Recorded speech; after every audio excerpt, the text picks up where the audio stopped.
Good morning. Good morning. How's it going today? Oh, that's a good word. Elegantly, that's a good word. Stupendous. So, last couple of weeks, there's been one question that I have asked consistently. If I'm not mistaken, I asked it every Sunday this month thus far. And we're going to explore this question a little bit deeper today.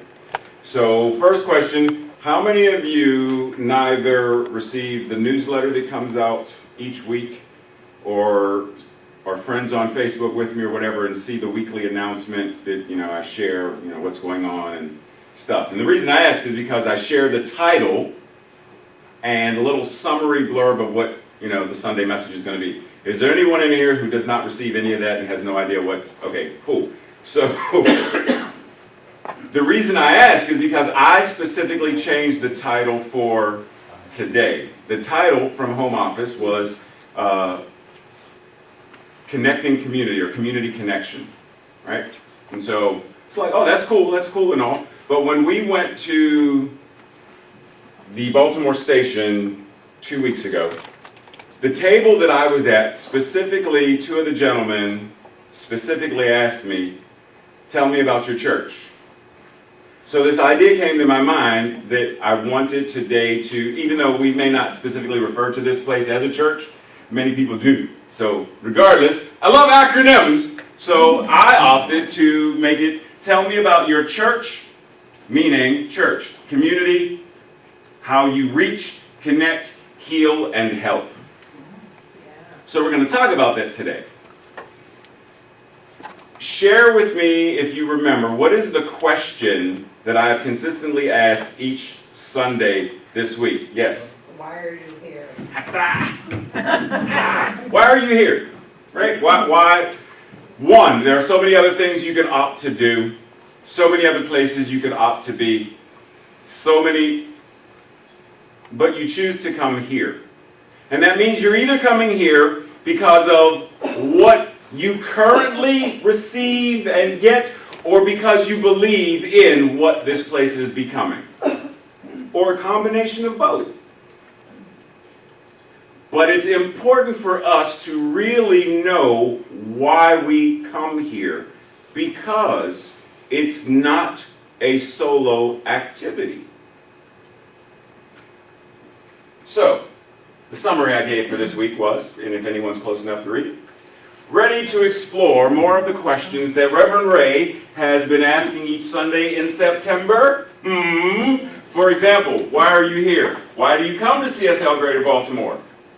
It is said that the answer to any question rests within the question itself.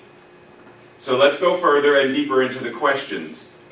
That our answers become the building blocks that manifest a world that works for all. Sandra Ingerman says, the outer world that we live in is a reflection of our inner state of consciousness. Let's say that again. The outer world that we live in is a reflection of our inner state of consciousness.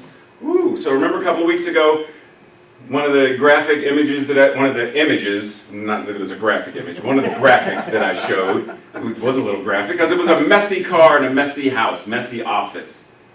And I said that there is a difference between chaos and chaos. Like there are some folks who, in the messiness of the studio or the office, they know exactly where everything is. They can tell you, if you go in my office, there's a stack of papers. If you go halfway down, it'll start from 1978 to 1989. Go down, there are 3 Post-its. Go to the third Post-it, which is pink. 3 sheets down, you'll find my essay from 1963. The letter's like, yep, right? So there is this idea that in the midst of what someone may perceive as a mess, isn't a mess. But there are some of us whose apathy has created the chaos. And there's a difference between that. There's a difference between me sitting in the car eating KFC, which I don't, but if I did, it just, because I know people and I don't want to call them out by name. Sean. And while eating the KFC and the chicken bone is done and they just toss it in the sink, what are you doing? The outer world that we live in is a reflection of. Ooh. Because we can pick a whole lot of things in our outer environment right now that but our collective consciousness, the inner state of our collective consciousness, as a global community, what is the consciousness of the global community? But in order to go there, I have to ask you the question, what is community then? So for those who cannot see, here it says, what is the CSL Greater Baltimore community? And I know this isn't like a church with a steeple, but bear with me. So we are there, and there are various arrows that come off, because ideally, something should be spreading from this sacred spiritual community. How is this community reaching out into the world? Reaching out into the broader community? What is CSL Greater Baltimore to you? So when someone asks you, so I'd like you to come to my church on Sunday, and you're like, I already got a place that I go on Sunday. You should come. I'll come visit yours if you come visit mine. Well, tell me about where you go on Sunday. Like just starting with, do I call it a church? Do I call it a center? Am I opposed to the word church? And if so, why? Is it because it's connected to baggage that I have yet to deal with and resolve and heal? Like all of this stuff is important because remember, it is said, there's a Chinese proverb that says, those who ask questions already know the answer to the questions that they seek. The answers already exist. But the question is, are we asking the right quality of question? And do we question ourselves? Do we delve deep enough to go into, well, what is this to me? Beyond just, well, it's a place where I go on Sunday and I sing and we laugh and, I stare at the interpreters because of how magnificent they are.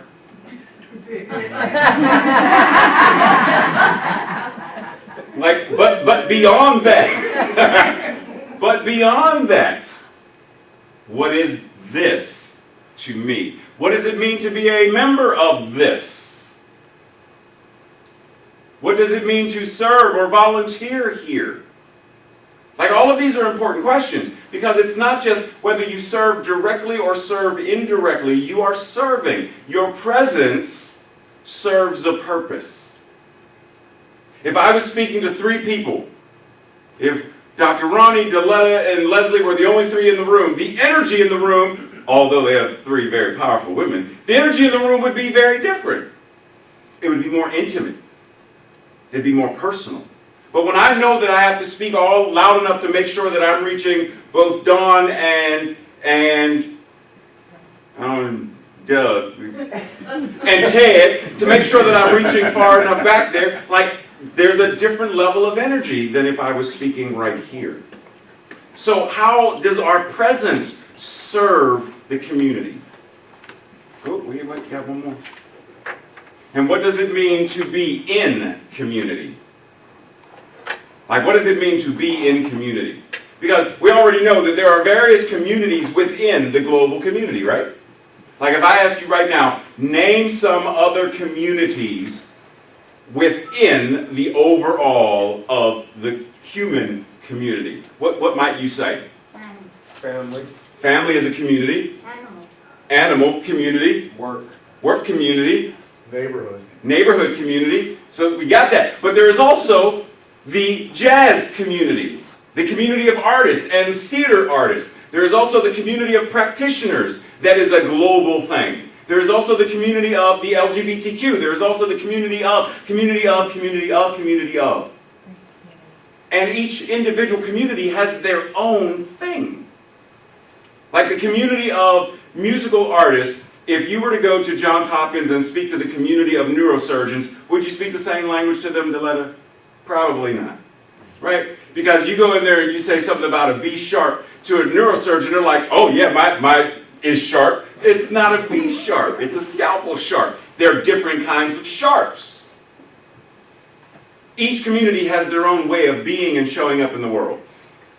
And each individual within the community has a particular way that they are showing up within that community. So all of these questions are about how are we individually showing up to make the collective.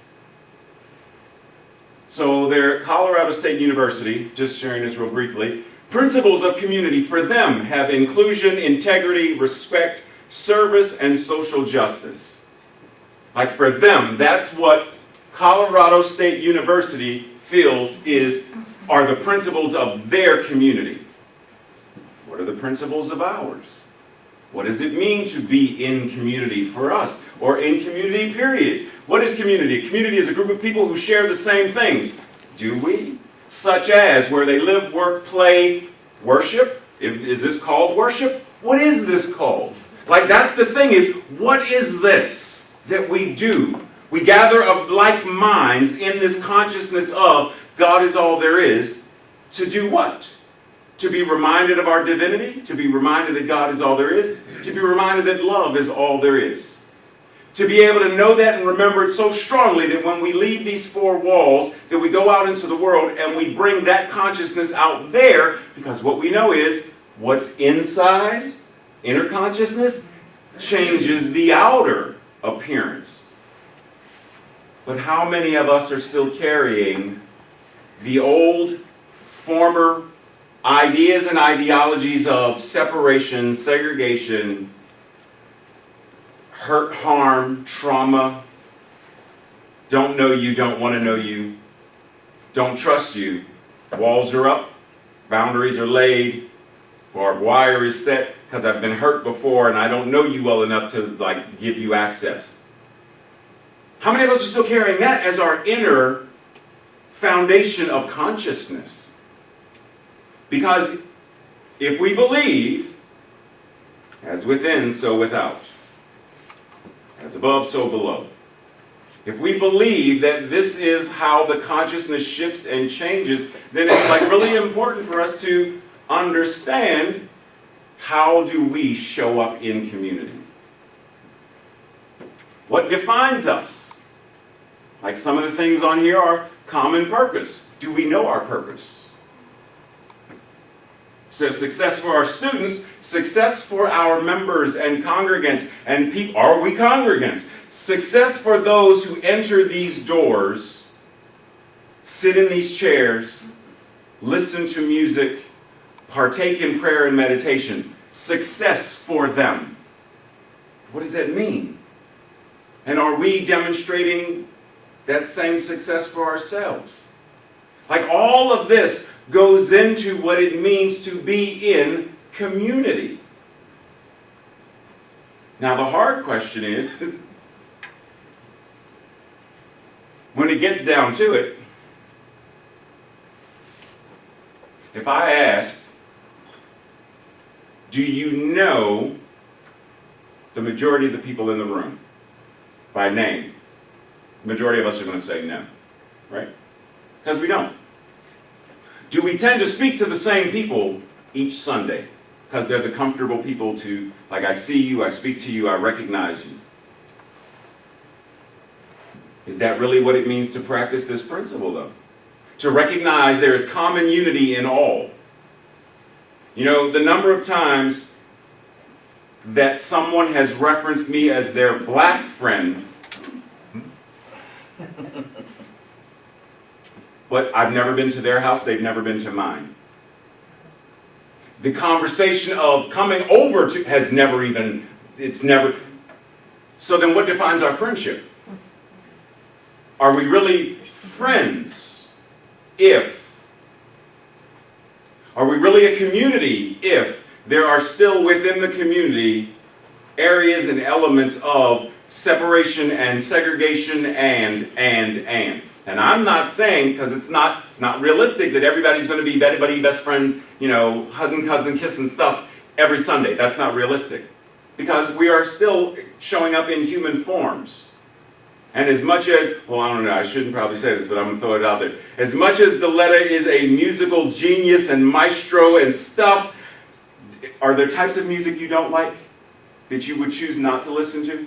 Yes. Oh, okay. I wasn't sure if that was going to work. I wasn't sure if that was going to work. So even someone whose life is musical to its very core, there are still types of music or singers or whatever that she herself would be like, if I could choose not to, yeah, I wouldn't listen to that.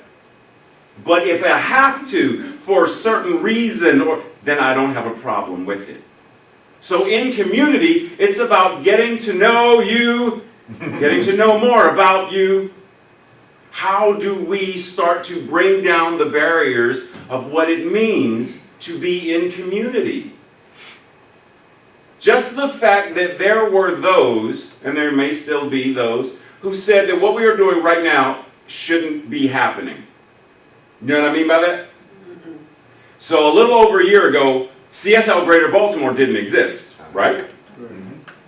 So as CSL Greater Baltimore was coming into being, there were many naysayers who said, in the 100 years of the history of science of mind, religious science, 4 centers have never come together successfully and maintained and thrived. Never. And yet, here we are. So the point is, you feel free, Nancy, button, yes. So the point is, though, it means on some level, we believed in the I can rather than can't. We believed in each other enough to build. But is this enough?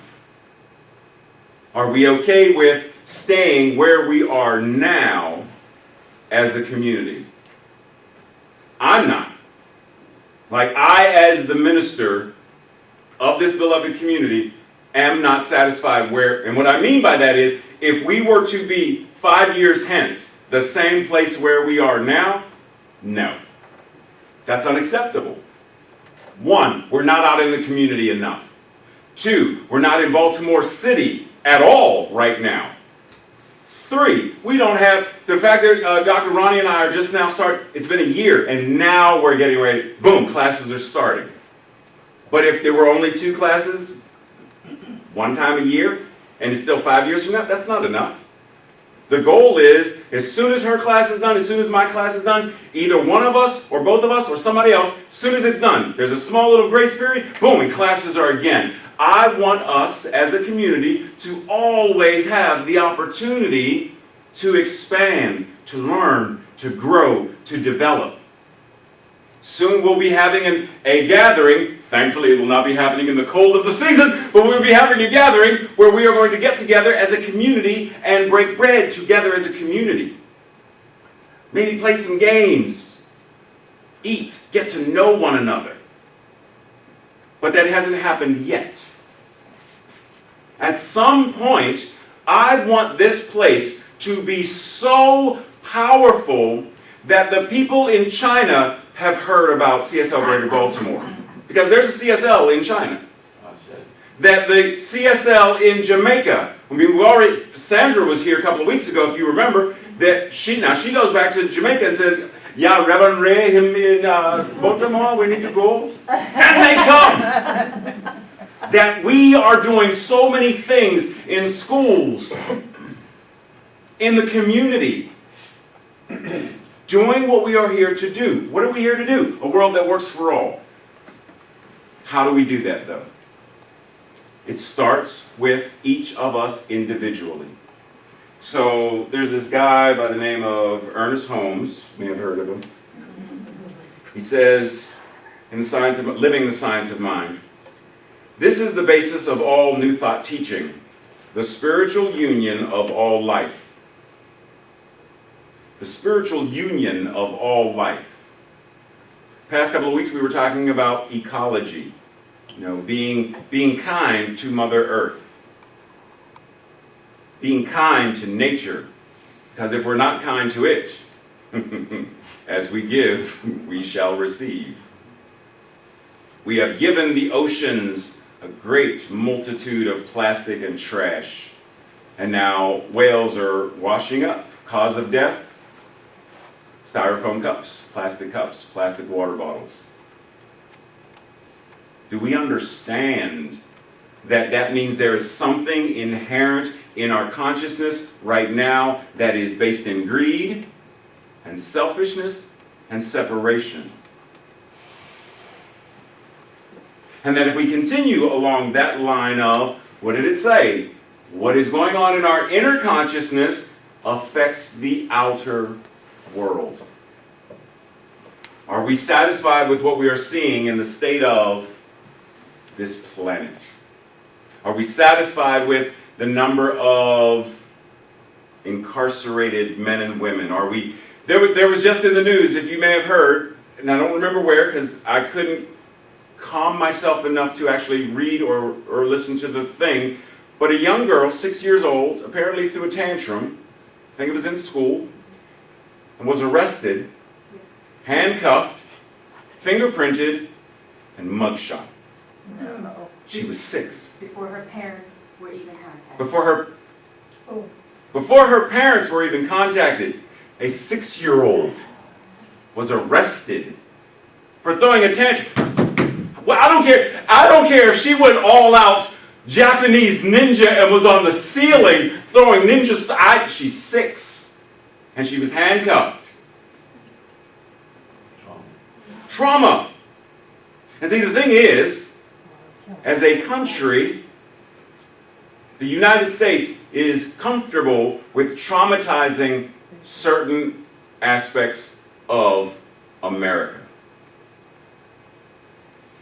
The trauma that the LGBTQ community receives, the trauma that the African American community receives, the trauma that people of color, like the trauma that women receive, like as a country, this is interwoven into the fabric of. If you do drugs or have ever done drugs or what is labeled a drug addict, then you are a criminal rather than someone who seeks to be healthy, demonstrating your wholeness and your completeness. But our culture, the way it is, it vilifies. Is that what the culture of this community and this center and this teaching is calling for? I would say this is the basis of all New Thought teaching, the spiritual union of all life. Science of Mind, page 116. It is all the same, one substance in the universe, taking different forms and shapes and becoming different things. It is all the same, one substance. We believe in God, the living Spirit Almighty, one, indestructible, absolute, self-existent. That's the first part of our declaration of principles. We believe in God, the living Spirit Almighty, one, indestructible, absolute, self-existent cause. This one manifests itself in, through, and as all creation, but is not absorbed by its creation. The manifest universe is the body of God. It is the logical and necessary outcome of the infinite self-knowingness of God. What does that look like when we live that? If God is indestructible, then so are you. If God is power, then so are you. If God is magnificence, then so are you. If God cannot be ill, so then God must be absolute health and wholeness and wellness in demonstration in all of the places that it shows up, in every corner, in every aspect of life. Then it must be true for each and every one of us as well. Do we claim it? Do we live from that? Are we willing to? Because in order to do that, then it means we must die to the old ideas that we have laid claim to. Any of the thoughts that say, I'm not good enough, I'm not smart enough, I'm not pretty enough, I'm not tall enough, I'm not this enough, I'm not that enough, I'm not enough, I'm not enough. Ness runs the consciousness of this country. And so the question is, do we buy into mass consciousness and let it dictate to us, or do we dictate to it? Do we shift our consciousness so powerfully, so intentionally, that when we are faced with anything that is opposite to unity and oneness, we say no? I say yes to life in all forms that it shows up. I say yes to that which God is, showing up as the magnificence of all creation. I say yes to that. And when something shows up that is counter to this, when someone or something shows up that says, this 6-year-old little girl deserves to go to jail, then my consciousness that says, I say yes to God, I say yes to that which is life-affirming, that which is the power of love, I say yes to that, then this has to go. And I do what is mine to do. What did the letter song say? That, and you might have to, because I will speak it, I will do it, and the world will change.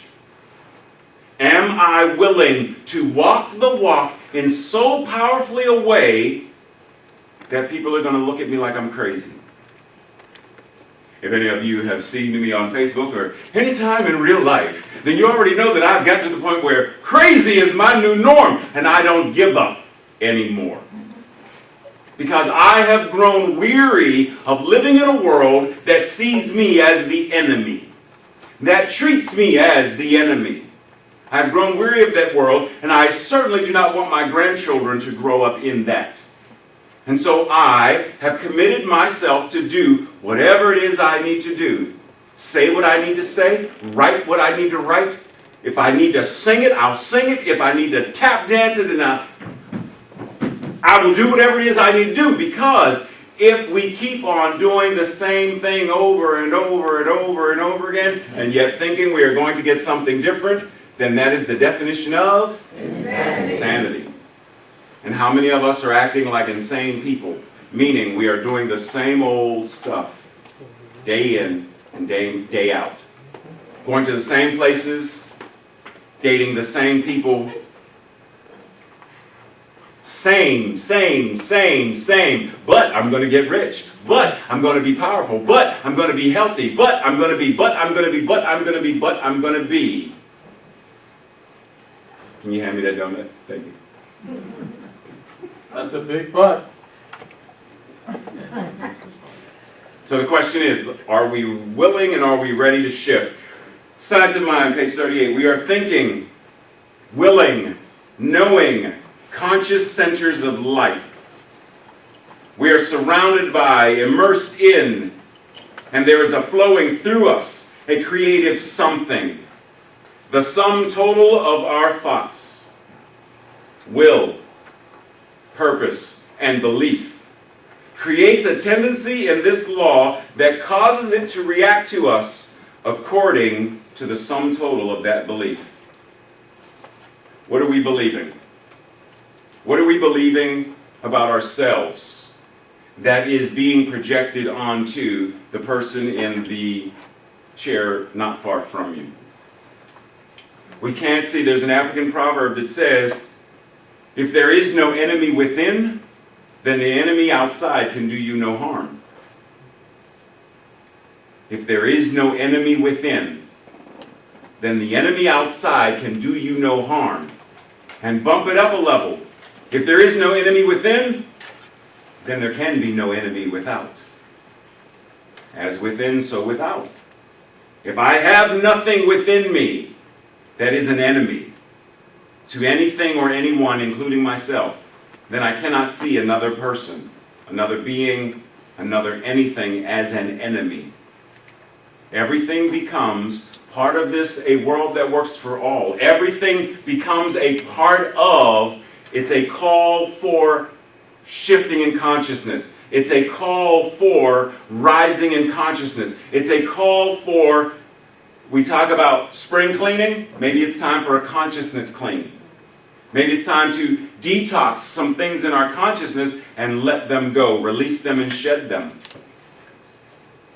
Maybe part of that starts with introducing yourself to someone that you've never spoken to here before. Maybe it's just stepping outside the comfort zone of, I've seen you there every Sunday and I've never said hello. And I'm willing to step outside of that today. There's as I get ready to close, anybody have Netflix or heard of Netflix? So there's a comedian by the name of Anna, thank you. Couldn't have like that. What's her last name?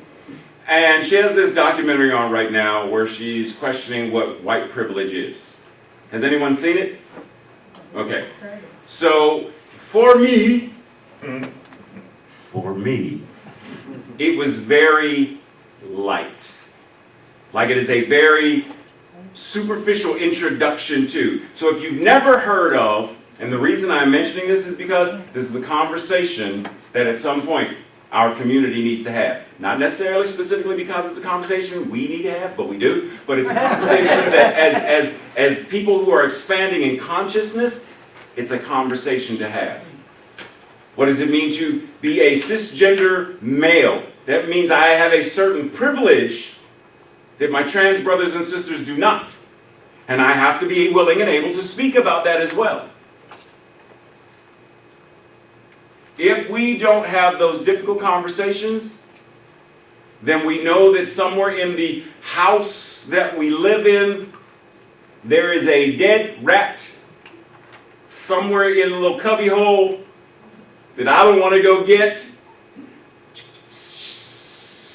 I don't care how much Febreze or Air Wick you light or spray, there's something decomposing in the little cubby hole. Do you want it there? So Chelsea does this thing, you know, and once again, it's white privilege light. But ask yourself, as a white person, do I have anything in my mind and my consciousness that makes it challenging for me to see a person of color? Is there something in there where if Reverend Ray on a Wednesday was walking behind me on the street in sweatpants and a hoodie, would I recognize him? Or would I simply see the color of his skin and respond to that? Right? So it's questioning all of these things. Do we have anything in our consciousness related to the LGBTQ community? The View, Whoopi Goldberg, Joy, like drawing a blank, Sunny, Megan, right, recently had a little thing on there where they were asking the question of what is it, masculinity, questioning masculinity. And it was funny that they spiraled real quickly into what it means to be a man. Because Fantasia said that for her, the man is supposed to be the head of the household, da-da-da-da-da. There's a difference between masculinity and what it means to be a man. Those are two different energies, two different things. If we don't question and we don't ask, there are even things within our own philosophy, and I promise you this is where I'm going to end, and I'm going to read this and I'm going to ask you a question.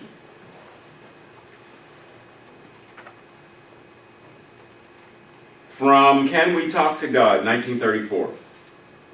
I believe in the brotherhood of humanity, the parenthood of God, and a unity being all together in one perfect whole.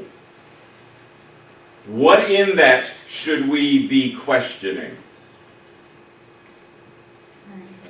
Brotherhood.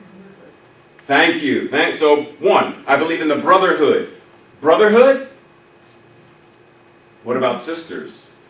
So the language has an energy that dismisses the divine feminine. So when we run across language from 1934, we have to be willing and wise enough and intentional enough to say, no, we're not necessarily making the writing wrong, but we are up-leveling it.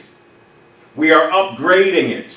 So for me, my translation became, I believe in the familyhood of humanity, the incarnating oneness of God, and the unity being all together in one perfect whole. For me, that was my translation. I say this to say, when we really get down to the nuts and bolts of it, we have to be willing to ask ourselves questions. What does it mean to be in this community?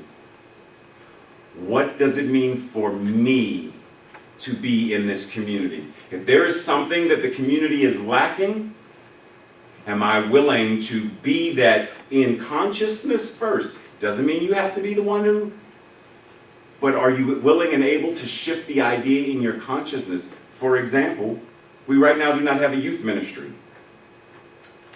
Are you able to shift in your consciousness the idea of what it means to have a thriving youth ministry? Doesn't mean you're going to be the teacher of it. Doesn't mean you're going to facilitate it. But can you share in the vision of it? That process that Dr. Ronnie led us in a couple weeks ago, the visioning process, it sets the intention, it sets the creative process in motion so that that which already exists in spirit, in the mind of God, for there is only one mind, that which already exists there, we now become the hands and the feet that demonstrated and manifested.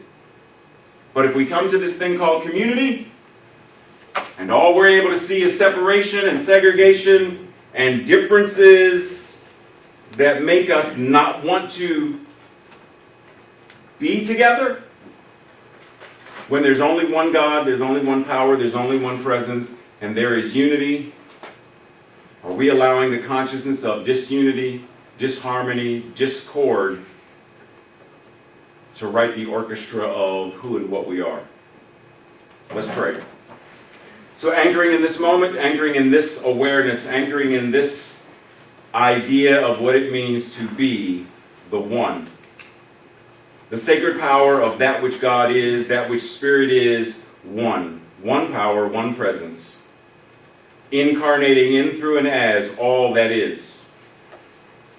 Anchoring in this awareness, anchoring in this truth, anchoring in this life, then what I know is that what is mine to do, that which is mine to sing, that which is mine to speak, that which is mine to write, that which is mine to be in manifestation is right here and right now, moving in this body, in this mind, through this mouth, through these hands and these feet. And what is true for me is true for every single person in this room, and everyone in this room knows. That right now there is a quickening of consciousness that is calling every man, woman, and child, every being, to be more. To elevate in consciousness. To see beyond separation. To relish and celebrate diversity. To include all threads into the tapestry of life.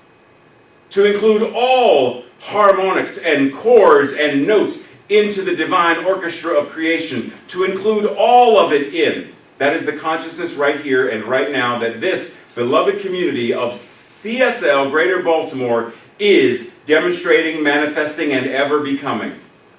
Anchored in love, demonstrating love, anchored in life, demonstrating life. Always asking ourselves, what is this community, and what is my role in it?